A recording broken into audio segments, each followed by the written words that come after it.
Conference किस विषय में रखी गई है? मैं राष्ट्रीय लोकदल से प्रतीक जैन, राष्ट्रीय सचिव माइनॉरिटी सेल।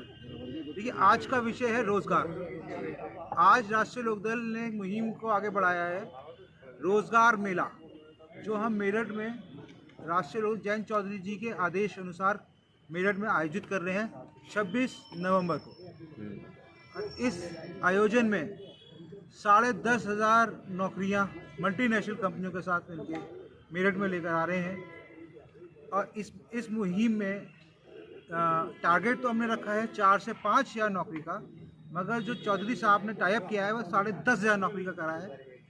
तो ये एक बहुत बड़ी मुहिम है चौधरी साहब की, देश में रोज़गार बढ़ाने की। तो बस मेरी आप सबसे दरख्वास्त है, इस मुहिम को आगे बढ़ाएं, ज़्यादा से ज़्यादा लोगों को शामिल हों, क्योंकि इस मुहिम में देखिए 10वीं से स्टार्ट है। रिक्वायरमेंट जो है जॉब के लिए रिक्वायरमेंट है 10th क्लास से है और MBA तक है। और पैकेजेस भी जैन चौधरी जी ने बहुत अच्छे पैकेजेस निकाले हैं।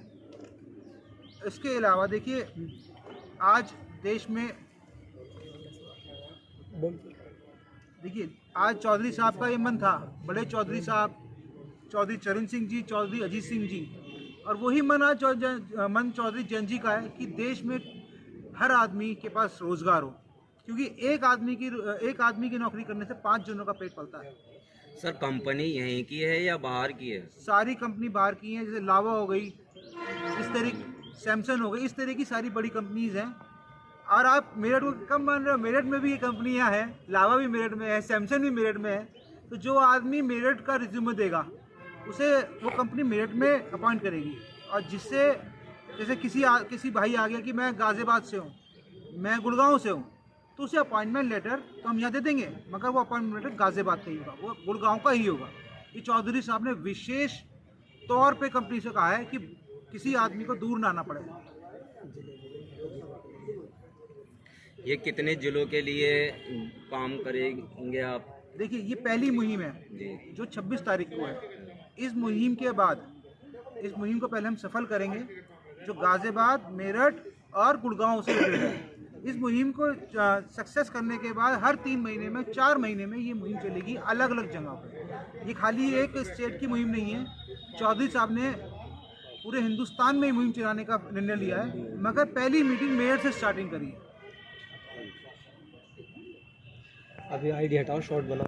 आज प्रेस कॉन्फ्रेंस की है, क्या है इसका महत्व? मैं राष्ट्रीय लोकदल में प्रदेश का महासचिव हूँ और मेरे साथ राष्ट्रीय महासचिव डॉक्टर इरफान बघेल साहब इस कार्यक्रम के लिए यहाँ आए हैं मेरठ के अंदर। 26 नवंबर देश के अंदर भारतीय संविधान दिवस के रूप में मनाया जाएगा। हमने इस दिवस को लेकर गंभीरता महसूस की और ये समझा कि इसकी सार्थकता कैसे सिद्ध हो। हमने बात की, तो साहब से बात की, पार्टी ने हमें निर्देश दिया और प्रदेश के काबीना मंत्री अनिल कुमार जी इस प्रोग्राम को लीड करने आ रहे हैं। तो इसके अंदर भारतीय संविधान जनसंवाद है कार्यक्रम, महिला स्वावलंबन हमने रखा है इसके अंदर, और रोजगार मेला ये भी हमने इसके अंदर आयोजित किया है।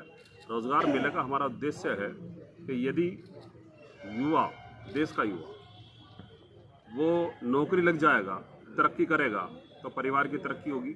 परिवार उस पैसे को लेकर बाजार जाएगा, जीएसटी प्राप्त होगा, जीएसटी प्राप्त होगा तो सरकार उसको विकास के कार्यों पर, अन्य कार्यों पर, समाज के हित के कार्यों पर खर्च करेगी, वो वापस लौट कर आएगा। तो ये भारत सरकार को भी मजबूत करने का काम है, देश की सरकारों को मजबूत करने का काम है और परिवार को मजबूत करने का काम है। तो ज़मीन पर जो काम है, जिसके लिए मेरी पार्टी जानी जाती है राष्ट्रीय लोकदल, ग्रास रूट पर काम करने वाली है, तो ये काम है। हमने इसका दिन चुना है संविधान दिवस, और संविधान दिवस की हम सार्थकता इसी बात से सिद्ध कर रहे हैं कि वहाँ पर हमने कंपनियों को आमंत्रित किया। 26 कंपनियाँ उसके अंदर आ रही हैं, मल्टीनेशनल कंपनियाँ हैं, शहर की कंपनियाँ भी हैं, गाजियाबाद है, नोएडा है, और उसके अंदर जो बेरोज़गार युवक युवतियाँ 15 साल से हमने उसके अंदर एज रखी है और 25 साल तक हम उसको लेने के मूड में है, या हमने बात की है टाइप 25, 26, 27, 28, 30 साल तक की बेरोजगार की जो स्थिति बनती है, उसको वहीं अपॉइंटमेंट लेटर माननीय मंत्री जी के माध्यम से, अनिल कुमार जी के कैबिनेट मंत्री, माननीय डॉक्टर साहब जी के माध्यम से, या और जो हमारी पार्टी के वरिष्ठतम लोग वहाँ होंगे, वो सब इस बात से पार्टी की मुहिम को आगे बढ़ाने का काम करेंगे। प्रदेश के काबीना मंत्री माननीय अनिल कुमार जी का ये एक खास उद्देश्य है कि हम अपने उत्तर प्रदेश से ग्रास रूट पर ज़मीन के काम पर इस गरीबी के खिलाफ अभियान छेड़ेंगे। उन्होंने इनका ये वचन था और उन्होंने इस 26 नवंबर से शुरू कर दिया है संविधान दिवस से। तो अब देश ये बेरोजगारी के खिलाफ हमारा अभियान शुरू हो चुका है।